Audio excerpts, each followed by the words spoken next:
Alright, hey guys, welcome back to another one of these sessions where we just literally go over a bunch of threads together. Well, not together. I feel like that sounds like a stream or something like that. You know what I mean?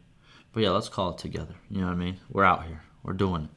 But yeah, a bunch of threads, and then I post it into little clips, and then I post the full unedited after. You know what I mean? So it's the best of both worlds for people who like short videos, people who like long videos, and all that in between. Plus, it's a lot easier for me, so I feel like everybody wins at the end. But alrighty, so before we do, what in the world? There's random noises in my house going on. All right, before we do start, what's it called? I quit my job. You know what I mean? I quit my job. I made a post on it on like the YouTube, I guess, like thing that you can like post text on. Listen, I walked out, man. Oh man, they just disrespect me for the last time. Listen, people who've worked jobs, like you let so many things go because you're like, I need this job. I need this job. And you get to that point where you're just like, listen, man, you done did this too many times, and I can't let it go this time. So I walked out. Wasn't anything crazy. I didn't get mad, right? Well, I did kind of get mad, but not super mad. I just kind of said, all right, I quit. I'll see y'all later. And I walked out. But, yeah, more time for videos. I'll probably still have to get another job because stuff is expensive. But, yeah, more content for you guys, I guess. You know what I mean? And we'll see how it goes. But, yeah. Without further ado, we have one funny thread this time, and more. I want to make this one more informational. So we have a lot of dev posts, and also we're going to go through the dev profiles and see what they're talking about. So a little bit more informational, but I did want to start off with one of these threads. You know what I mean? You know, you can already read by the title, man. It's going to be good, man. But all right, let's get right to it. So he says, the game is actually worse. How? Question mark. All right. So he states, I haven't posted or played in a while. Tried 1.6.1. Couldn't believe how bad the game still is even after all this time. Okay. Some problems since basically day one. First, no immersion. Okay. 2, no RPG elements. Okay. 3, nothing to do outside of war. Don't say do quests. Just please don't. The quests are not in any way enjoyable. Listen, bro. I'm going to keep it real with you, man. I'm going to keep it real. Because I used to, like, if you look back into my videos, I used to literally almost every patch note say, like, threads are alright. And not threads, but the quests are alright. You know what I mean? Like, I don't usually do them much. But, the quests are okay. I always used to say the quests are not good. And, they're only good for the first time around and all that. But I'm going to keep it honest with you. Some of the new quests they added are not bad. And I know some of the other ones are really repetitive. But I don't know if this is just me. I like finding ways to kind of exploit them in a way. You know what I mean? And kind of just just to make it work in my favor for that playthrough. But I do understand they do get kind of repetitive. But some of the new ones are actually not that bad. Not going to lie to you. But then he continues, says, diplomacy is so haphazard and nonsensical. Decisions seem totally random. So, what do I have to say about this?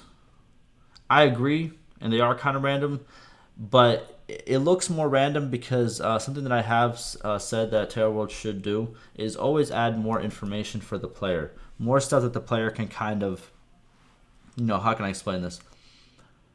Like, the more the player knows, the more in-depth a game gets, if that kind of makes sense, right? Like when a game has backstory, when a game has, like, certain ways where you can learn new mechanics and new stuff in the game. One game that does it really good that's in kind of this genre is Crusader Kings 3. They have a lot of tooltips that lets you know pretty much what everything does. You know what I mean? Like it's very in-depth. It tells you what this, and that does. And I've said it for a long time. I think Bannerlord needs this. I think a lot of people think that this game is very basic, very this, and that. But a lot of the stuff that happens in Bannerlord is very automatic. You know what I mean? Like, it'll happen without the player needing to know that it exactly happened. Like, you have the bottom left notifications that kind of tell you, like, oh, this happened in the world, this happened in the world. But it doesn't really tell you how this affects you. It doesn't really give you any more information than just this happened. You know what I mean? So I feel like if you had more information, which we are currently getting, I'm not saying we're not getting it. like we've recently got war reasons, which tells you why the war was started. It gives you a reason. Now, if we got more reasons for more things, it would not seem as random. You know what I mean? Because coding wise, it's not, a random number generator when it comes to the coding. There are stuff that goes into certain things that happen into the game. So I kind of get it, but I feel like once we get more information about the certain aspects, and hopefully we do get a lot more information, I think it will seem a little bit more, like stuff is, actually happening and not just it being picked out the hat. Alrighty. Then he goes to say, victories do not feel rewarding because AI comes right back. True and not true. If you lock them up, they'll stay locked up for a while. And also if you play with death on, they don't really come back. You know what I mean? That was a bad joke, but yeah, I kind of okay. Then he goes, no real intra-kingdom politics or real ways to influence anything other than influence mana, whatever you want to call it. And even then, it's just bad. Okay, yeah, I could get behind that. I think the influence mechanic is cool. It makes sense, but I feel like there should be more added to it. Okay. Could we get some eternal politics FFS? Okay, so that's kind of like the same point he just made above. Okay. No good dialogue or meaningful relations system. I agree with that. I think the dialogue there should be more to the dialogue, even if it. So the thing the dev said about the dialogue was that the reason why it's not as in depth is because like it would be meaningless conversation. They didn't say it that way. I'm not trying to make it sound like they just kind of like threw it off, like we're never gonna do it or whatever. But this was more in terms of the companions. A lot of people were talking about like how they wanted more lines for the companions to make the companions feel like a little bit better than just these random saying people that pop up with no real backstory. Well, kind of a backstory because you can still read it, but it just doesn't feel as immersive as some of the companions in Warband, which I do agree. And they stated that there would be a lot of pointless conversations, stuff like that. And I think those are actually good to add, regardless if they add so much to the game. I think it's very cool when companions or even other characters in like a doesn't matter what video game you pick, when it doesn't always have to be mission oriented. Like it doesn't like just to progress the main story. That's the only time you hear the other what's called characters in the game speak. Like it doesn't always have to be geared towards progressing the game. It could be sometimes geared for like a funny moment or just something random that most people won't experience because it's just like a random moment. And if you're only following the main story of a game, you might miss that type of part. But it's good to put those type of parts into a game. And how that relates to Bannerlord is putting like random dialogues that that only certain, let's say for example, companions have. So it's not like everyone's going to experience that moment where they talk to that companion about that certain thing, but some will, and it's a cool thing to find. Like for example, and I've been saying this for a very long time, I think that they should put like chests into towns and villages and stuff like that, or put something else that you can do in the town or village while you're in it, or give the village or town a chance to just be randomly attacked while you're in the town. Not in a town, while you're in the village. Just stuff like that. Like, it would make it feel so more immersive and so more alive. And, it is what it is. I still haven't heard back. I haven't sent it anywhere, but I know that some of the developers do watch. I guess they're trying to go into a different direction, but I would really love if that was a thing. I'm pretty sure someone's going to make it into a mod eventually, but, it is what it is. Then he goes, still jacked up sieges. That's true. The devs have to say that is their priority, but that is true. I agree. What have they been doing for a year plus? All right. So for a year plus, performance-wise, sensational. I think that, look, if we're talking about performance changes, I think it's sensational. Yeah, I know people still get the crashes. People still get like the certain things. It's not 100% polished, but if you played from the day one to now, it's like it's black and white. You can see when it was like bad when it first came out and when it's like very good now when it's there. That's a big key thing. Next, they've added the whole perks completely redone, completely fixed. I think the perks are very good now. I think you could really build out a specific character for yourself.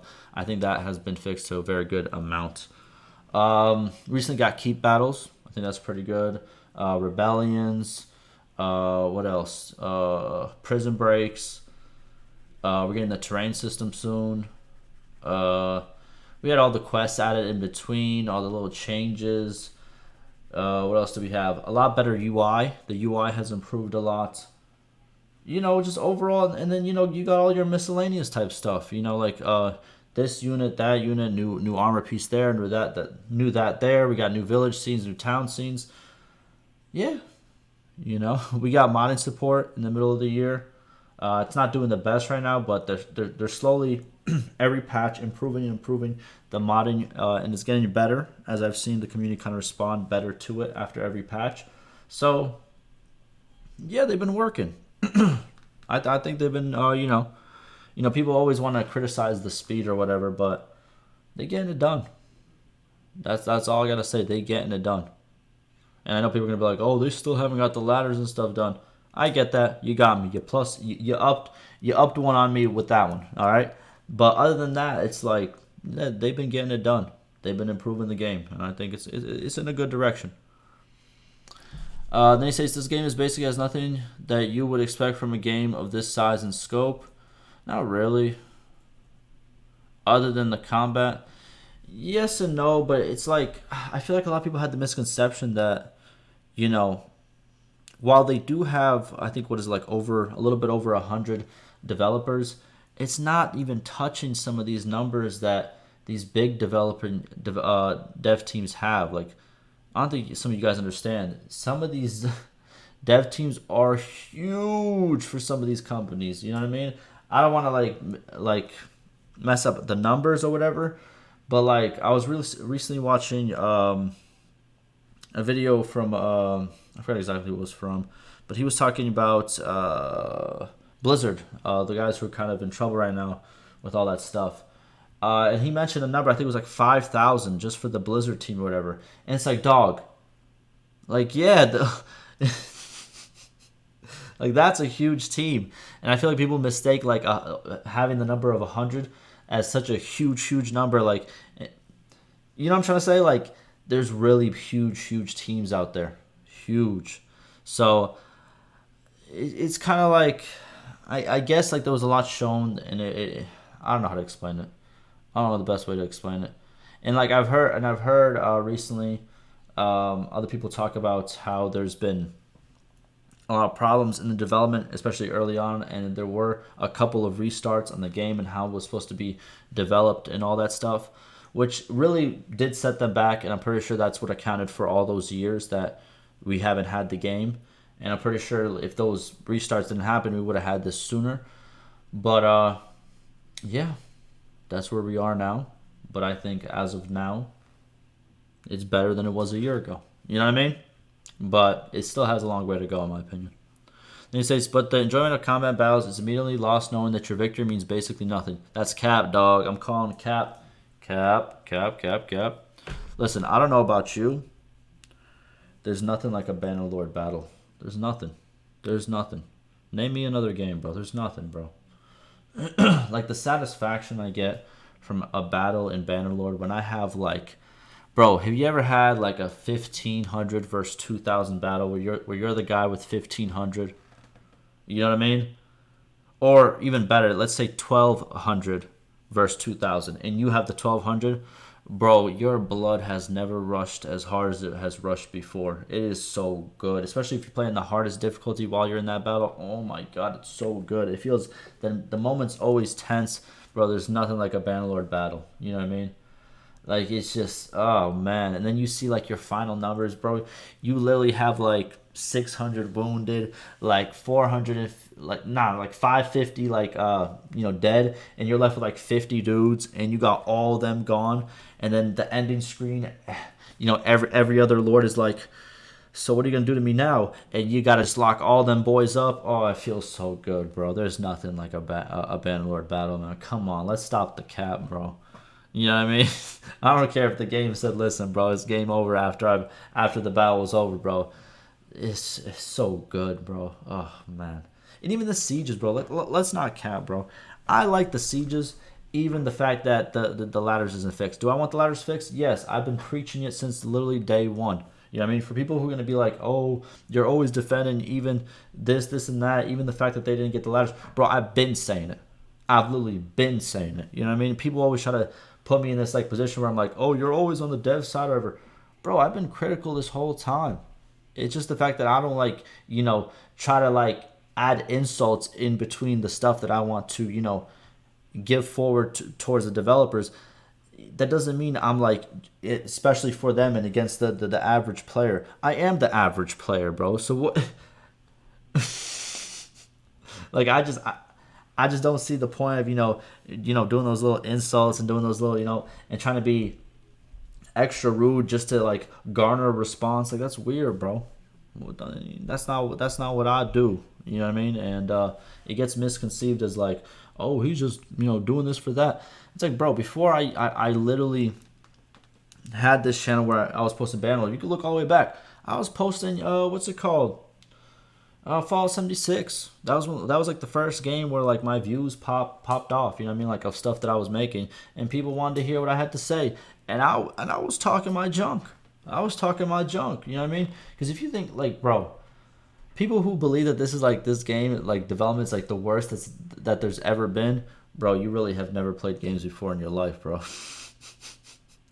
If you see this in your eyes as development gone wrong or something of that nature, yeah, there's some mishaps. There's mishaps all over the world. In any profession, anything that you're doing, in any project that happens, there's always mishaps. It is what it is.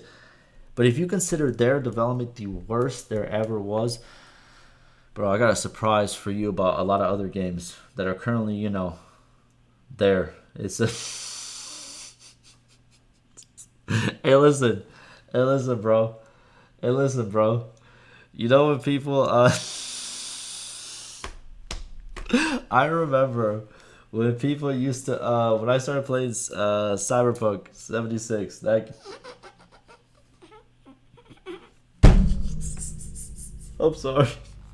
I remember people in my comments talking about, listen, bro, the Cyberpunk team, bro, they're going to get it together, man. It was a rough start, kind of like Bannerlord, but they're going to put out some updates. It's going to get back together. Bro, where have they gone? On God, where have they gone? Listen, people love saying like, oh, they just took the money and ran when it comes to Bannerlord. Bro, where has the Cyberpunk team gone, bro? And then people are like, oh, Bannerlord doesn't communicate, even though they literally, look. Here's one of the devs. Thursday, Wednesday, 30th, 23rd. Here's another dev. A lot on Thursday, a lot yesterday, a lot Tuesday, a lot Monday. Here's another dev. What's it called? August 8th, 2nd, 30. You know what I mean? You got another dev. Yesterday, Friday, Thursday. All these. Oh, he's a community manager. My bad. But you get what I'm saying. Always reply. Always talking about something at least. You know what I mean? Showing that they're there and that they're trying to explain stuff. And in the patches, we get like 1 or 2 hotfixes every month and one major patch every month. That's literally how it goes. Sometimes it gets stretched to a month and a half. Oh wow. Big whoop. Bro, where's Cyberpunk's team at? Where are they at, dude? Listen, y'all were saying, oh, well, at least Cyberpunk's gonna get fixed unlike Bannerlord. I remember y'all. I remember those comments, bro. Where are they at, bro? All they did was push back the police thing from not spawning right behind you, but like another 6 feet behind the initial 6 feet. You know what I mean? So now they just spawn further away. So that kind of gives it the illusion of it's a police system now. What up, bro? What's happening? Come at me now. You know what I mean? It is what it is. And I don't want to hear another copium talking about, bro, they're gonna come out with a patch any day now. Hey, and all the roadmap guys out there. You remember when you guys were like, oh man, but look, roadmaps are so good. You seen Cyberpunk's roadmap? Ooh wee, dude. They gave a roadmap, and in this sphere they're like 2 major patch updates, some DLC as well, free DLC, because they couldn't charge people for it, because at this point that would have been a disaster. They're like, free DLC, bro. We're almost at the deadline of this whole little in-between time they put. We haven't gotten any of that. I'm just saying, dude. I'm just saying, dude. Because I remember you guys in the comments. You guys were so confident. So confident. Like, bro, this is what's going to happen, man. You know, they're going to get it back together. You hate to see it. You hate to see it. And don't get me wrong. Because I know a lot of people are going to be watching that. If they really like Cyberpunk, they're going to be like, this guy, he's the worst. I like the game. I low-key like the game. And I wish it could have done better. And I wish the devs actually would come back and do something. But they're pushing it. They're pushing it now at this point. But I do wish the best. Hopefully that game does get fixed eventually. Because it's looking not a bad game. It just needs a lot more. But alright. Let's get back to, I don't know where I was from. That was a big what do you call that, tangent. He goes, I tried, but it's still such a meh experience. I'm 100% convinced nobody at Fail Worlds even plays the game. Nice. I wish they would sell this IP to a studio that actually gave, bro, this is what I'm saying, bro. This is what I'm saying, bro. Bro, that's not how it works either. Like, well, yeah, it could work that way, but that's like, I don't know how to explain it. I wish they would sell this IP to a studio. Why would they sell their main IP, bro? Why would they do that? You know what I mean? Like, okay. Good one, bro. Well, the battle part is the salient focus of the game, and it's very good and very enjoyable compared to the other games.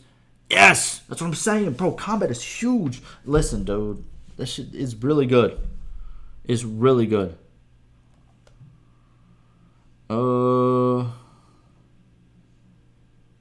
To be fair, they're on the right track. Look at this guy. 6.1 isn't that bad. Let's hope they continue with 1.6.2 with the new features. Banners, please. Listen, even the listen. This guy right here. He is literally the only guy with this right here. He is on probation. He is the only one with this. He created this at this point. I've never seen somebody on the forums with this under their name. But this man has been banned so many times for being just toxic, like crazy toxic. And even he's saying it's not that bad. You know what I mean? That holds some merit, bro. I'll be honest with you. And doesn't even look like a sarcastic response. Alright, listen, dude. Maybe he's just doing it for the probation, but, you know, it is what it is at this point.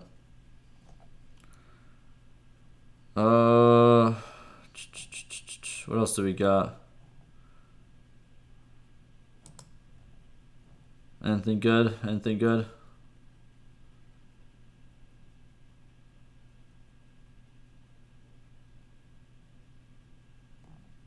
Bro, people are still using this right now? I mean, they added new sheep models and barber shops to the game. Bro, why y'all hating on the barbers, bro? You think barbers didn't exist back then or something, man? Come on, man. And what about the sheep models, man? They didn't deserve a change to their sheep models? That's what I'm saying, bro. People be hating, bro. Hating on barber. Bro, what does your hair look like, man? You know what I'm saying? Post a hair pic, bro. Send it to get in my Discord, man. I need to see a hair pic, bro. What'd it look like? Alright, bro, let's move on. Alright, so this is the one we covered last time, but we have more dev replies. Alright. So let's do it. So first we have a player saying, this reasoning seems a little arbitrary and anti-sandbox to me. I don't know what that even means. Okay. I don't even know where that's from exactly. But alright. In the dev states, it feels to me like you are misunderstanding that particular point. Okay. This is what I actually wanted to get into. This is okay. I don't know what they're even talking about at this point. But alright. So another... Oh, not actually another player. Oh, he's explaining his point now. Okay, that makes sense. So he added himself and says, if few players are to experience a particular feature rarely, it becomes less worthwhile to pursue than a feature that most players are likely to experience often, all else being equal. I agree and I disagree with this. And I just talked about it earlier, but probably in different clips. But if you're watching the full unedited, then you're gonna know exactly what I'm talking about. I feel like while I agree, it's better to pursue the features that most players are likely to experience. I also think that you should put a lot of small little things that only a few will experience. There's a lot of reasons for this. First, it's very cool to find. You know what I mean? It will get people to play the game again just to find these little quirky things. You know what I mean? And also, if those quirky things change depending on your decisions in the game, even better. It gives it a lot more replayability. And you know, even as a PR standpoint, how many times have you seen something from a game like I still see like videos from let's say Fallout New Vegas where someone finds something, or from Skyrim where someone finds like something very small, very quirky, like, you know, something that like most people just go past, and they'll just take a screenshot of it, post on Reddit, boom, 50,000 likes. You know what I'm saying? Just like that, because no one else found it before. It's just something random that just happened. Like, I think that's pretty huge, and I think that should happen, you know, a lot more, and more games should, you know, actually incorporate those. It's a very good thing to incorporate, in my opinion. But I do agree that you should focus on the, you know, the features that most people like to will experience. But I also think you should not neglect the small features. But all right, he states, to elaborate further, these things are not developed in isolation. This is to say if we pursue one thing, we do not so by not pursuing something else. Yeah, and just to reiterate, I'm not saying he's stating that they're not pursuing those features at all. That's not what I'm saying. I'm just saying what I'm trying to say that he's saying is that they pursue the features that more players like to experience. They pursue those features more than the other features, which I think is fine. But at the same time, I think Bannerlord needs a little bit more sprinkles of those, you know, rarely used features. Then he states, similarly, if we chose to not pursue that one thing, we do so in favor of something else. All of these options can enhance the sandbox experience and must be prioritized according to their assumed costs and benefits. That is true. And again, I think a lot of features in a sandbox makes it a good sandbox. So I think that's what I said. I think like a couple more features, like a couple more big features added and a couple small features added, I think this game's going to be a pretty complete game, you know? And then he says, I don't want people to get the impression that all is set in stone because I keep going back to this point. That is true. It's ever expanding. It is only my current impressions that the costs and benefits of this aspect are worse than other priorities. Maybe a good solution will be identified that can drastically reduce costs. Maybe other people will view the value higher than I do. Okay. To get a bit more back on topic, a question to those who are interested in defensive keep fights. Oh, yes, that is what he was talking about. So in the previous video, we went over that a tale that pretty much, well, this developer, he stated that, you know, defensive keep fights aren't really in the works because they would really, you know, in most playthroughs, they probably won't ever happen, really. And it's a lot of kind of, you know, a lot of stuff has to get actually implemented to that. It's not as simple as you think, where it's just like, oh, we'll just switch around for the player. A lot of stuff has to happen differently. You know what I mean? Because most fights, the player character never really is going to make it into the keep. Is probably going to die at the gate, or you know what I mean, or there would have to be some prompt that tells the player, hey, we're losing. You have the chance to escape into the keep, or some stuff like that. You know, just something like that. So he said that that's not a real priority right now. I'm guessing that's what the conversation is about. Then he says, would you feel that current offensive setup would offer an enjoyable defensive experience to you? Okay? This is to say no control over your troops, no reinforcements for your side, and generally a mission that you are quite likely to lose, or well, are intended to lose, since another challenge may be players exploring the terrain to simply one-on-one 200 bots and basically mean that no siege has to be lost anymore. Also interesting. Okay. He's saying that it would just be exploited. You'd find a nice spot inside the keep and then just boom, boom, boom, boom, boom. And then he states, if not, how do you imagine it should work? Okay. And then he states, good question. Maybe just give the player the option so he can decide if he wants to fight a defensive keep battle, even under those circumstances. Would that be much work for you? Question mark. And he states, well, I'm no actual engineer. I think that would be the cheapest option. However, if it provides a poor experience that may reflect badly on the product, the time may be better spent on improving existing siege experiences. That's true, yeah. I think, listen, at this point, there's so much uproar on the whole siege machines and all that, and all the ladder stuff, that needs to get fixed ASAP. I'm going to keep it honest with you. The longer it stays out, the worse the people are getting about it. And that's probably definitely something that needs to be fixed first. Alrighty, what else have we got? We have another player saying, it's been a while since my last playthrough, so maybe things change, but as far as I remember, your points would count for defensive sieges as a whole. The only time I played a hopeless defensive siege was while resting in town, a small party, and not paying attention to the approaching army. Every time I'd be able to reinforce the besieged city and win the battle. The enemy AI immediately breaks out the siege once they get near the city and tries to siege elsewhere. And then the dev response says, defensive sieges, to my knowledge, follow the same rule set as offensive ones. It is the same mission, but yes, I would also say that defensive siege experience provides less value for players currently, in contrast to offensive sieges, because it happens much less frequently. That is true. They are still trying to find the perfect balance of where the AI will still try to take the fight. They've done this by changing the player number. Well, not changing the... let's say you have 1,000 troops, right? And let's say the castle that you go in to defend has 200 troops and the enemy has, for example, 500 troops, right? No, let's say they have 800 troops, right? So it's very close.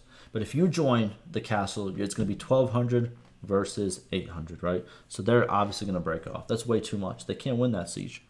So what the devs are trying to do is they're trying to make the whenever the AI calculates if they're going to stay in the siege or if they're going to break off, they're trying to make the army that you control or the party that you control, they're trying to make it so if, let's say, for example, you have 1,000 troops, the AI, when they're doing their calculations, is going to see, I think it's like, what is it? It's like 50% or 60% of what you actually have. So when the AI does their calculation of should I stay or not, they're going to see your 1,000 men as 600 men, just to make it more balanced and just so you can experience some more siege battles. Obviously, if you still outnumber by a huge amount, it doesn't matter if it's counted by 60%, they're still going to break off.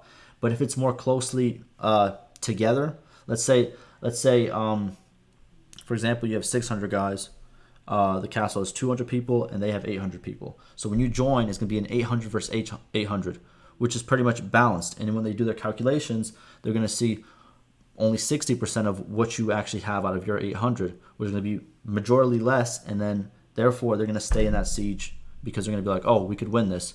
And that provides you with some good defensive siege experience. So that's kind of what they're working on. It still needs to keep switching the percentages because stuff still isn't working as it's supposed to, and the AI is still breaking off a lot. But I think over time we will have a good number for it. I think I explained that kind of rough, but hopefully you guys kind of understand. Like the AI pretty much sees you as a smaller army than you actually are, and that's why they decide to stay in the siege. And then he says, and it would be nice if we could find a balanced solution that would allow players to experience that more often. Yep, that's what they're trying. We have already made some such tweaks throughout EA, such as having the AI player take player strength into account less strongly when they calculate a siege target or an assault action. Boom. That sounds a lot better than what I said, but yeah, basically that. You know what I mean? Alrighty, that does it for here. Let's keep it going. Alright, so this dev had, what's it called? Where is it? So this one's on Thursday, Wednesday. Let's go through these three and see if we could find anything that's actually interesting. Oh my god. This is a lot. Alright, let's do it. So this thread, what is it called? Okay, let's just start the thread from the beginning then. So, alright, so the person quoted in Mexico stated, as Scarface mentioned, they can get troops from 2 slots ahead for now. Means that if normally they can get first slot, only they can get first slots 1, 2, 3. What in the world? Okay, I don't know exactly what he's talking about. I think he's talking about like whenever you recruit troops, they were making some changes to it. And I don't know exactly what's going on with this main post. This is worded really weirdly.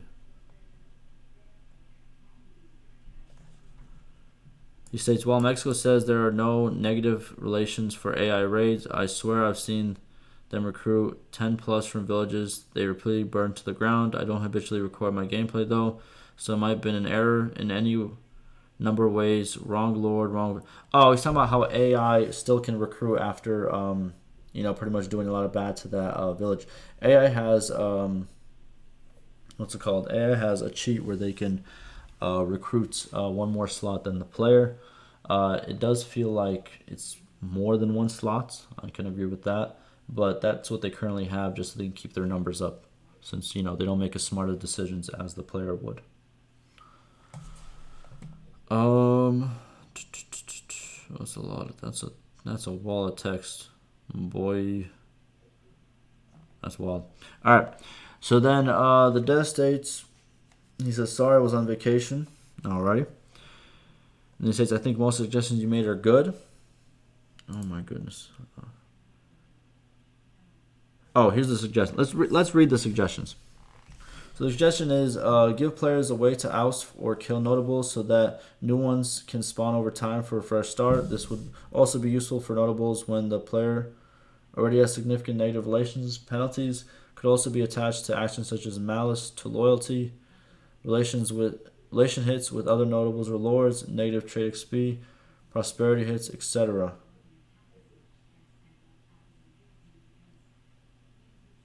Oh, we're talking about the supporter mechanic. Alright, so the supporter mechanic, if you guys didn't know, for notables, which is the people in towns and villages, the supporter mechanic, it's like they give you influence over time if they really, really like you. You know what I mean? So they kind of like talk highly of you if you have a very high relationship with certain notables. For some reason, there isn't a set number of relations you have with a notable for them to become your supporter. It's very random, and it's very hard to even like make a how to get more supporters guide because it's very random. The devs have even said that it's super random and it kind of just doesn't really make sense, right? And AI have a lot of supporters. That's why they always feel like they have a lot of influence because they have a ton of supporters just from the start of the game, right? And you don't, and it's very hard to get them and get them randomly. But he's talking about, I'm guessing, how to make this process easier to actually get. Then he says, add a chance for notables to stop supporting lords who are neutral or hostile in their faction, regardless of relations. Okay. Add other ways for relations to go down for lords who are not part of their owning clan's faction. Allow notables, and then the last one's allow notables to switch support to another lord who has a high relationship with them, and if the relations with their current supported lord isn't below 50. That's interesting. I was wondering, can a notable be a supporter of, let's say, 2 lords, or is it just 1 lord? Because then it kind of makes sense how it's harder to get. But I have no idea. Like I said, I haven't seen too much information about it.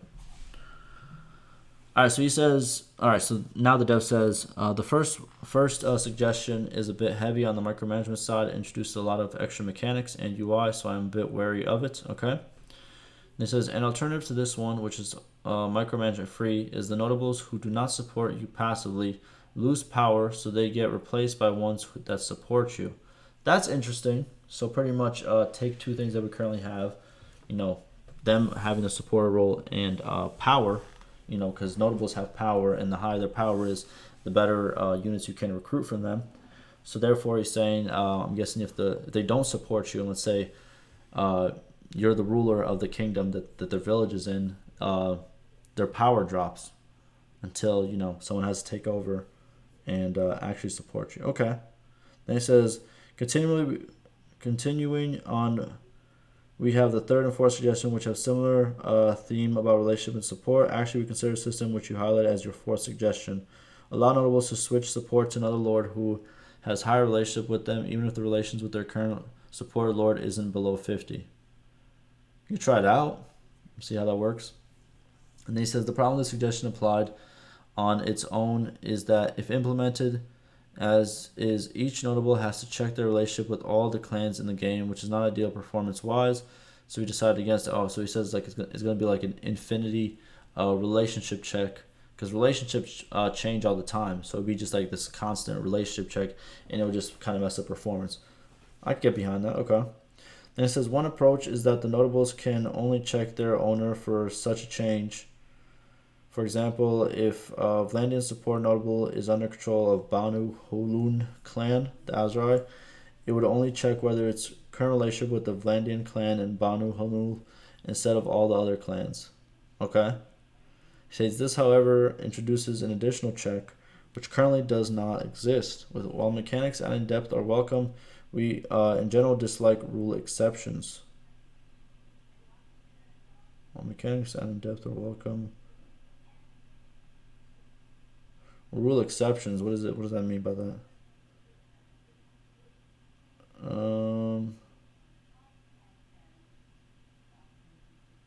Oh, like that adds more checks. I'm kind of confused on that. Okay. Then he goes, another possible downside of this additional rule is that if no one support the clan that owns the city, it becomes impossible for them to defect. This is, of course, might not be of importance. Okay. Then he says, I believe this is a nice solution that does not require any new savable fields. However, we still need a constant way of dropping the relations with the old owner. A simple relationship decay to 0 for the notable looks and works nice, but still introduces a rule exception, and relationships stay the same. For some reason, notables relations decay. Okay. I'm gonna keep it real with you. This, like I said, like I'm not too keen on the supporter roles, but pretty much what they're talking about is a way to kind of make it so the supporters pretty much change their roles more, and it's easier to actually get supporters.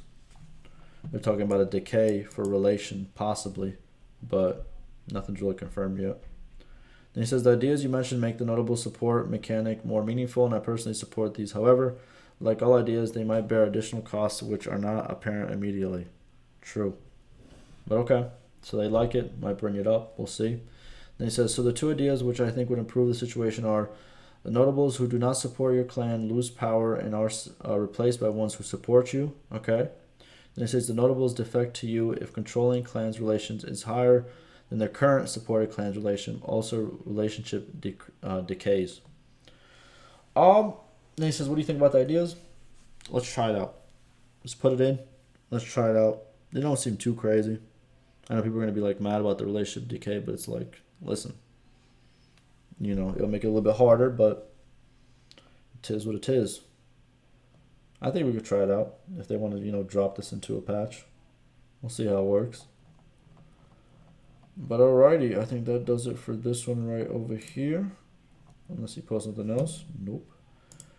What else we got? We got another post. Alright, we got another post by him. This is on the thread for... Oh no, this thread.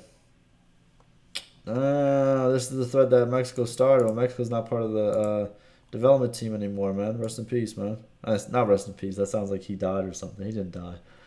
He just left the company. You know what I mean? Nothing toxic or anything. He just, he decided to move on with his life and stuff like that, which is fine. I've said it's fine. You know what I mean? In previous talks where we had about him, but yeah, best wishes to him, man. What he does. He even subbed to the channel, man. He been talking in my comments and stuff. So, best wishes to you, man. But alright, what's it called? We have a player saying, oh my god, what is all this? Oh, this isn't really anything important. He's just talking about how they're currently investigating stuff that has to do with more lords getting poor. Okay. That's fine. Nothing crazy. Alrighty, moving on. What is this?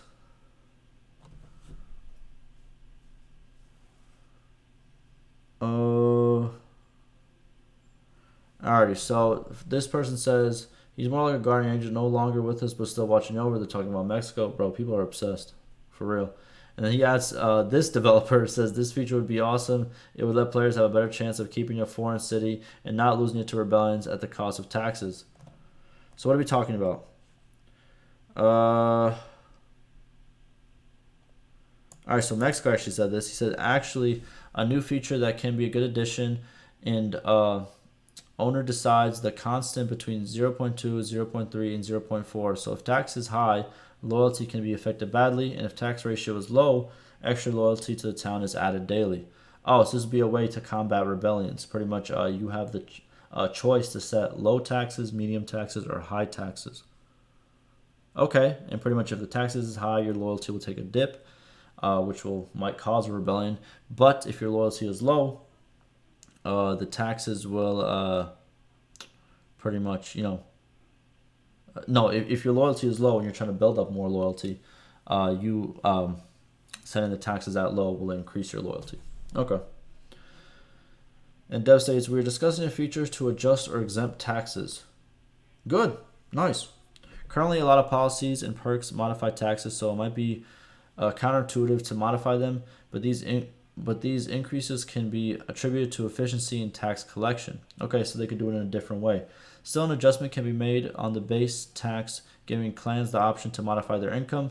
Of course, these can be accompanied by loyalty and prosperity buffs for low/no taxes. There you go. So there is something in the works. It's not currently being made, but they are discussing it, and I think it'll be a good thing, actually. Yeah, I agree with it. Put it in the game. I think that's where I'm going to end it off, this little talk of ours. My mouth is getting quite parched. Been talking for 46 minutes. You know what time it is. But yeah, I will see you guys in the third session. Bada boom, bada bang. Y'all stay safe.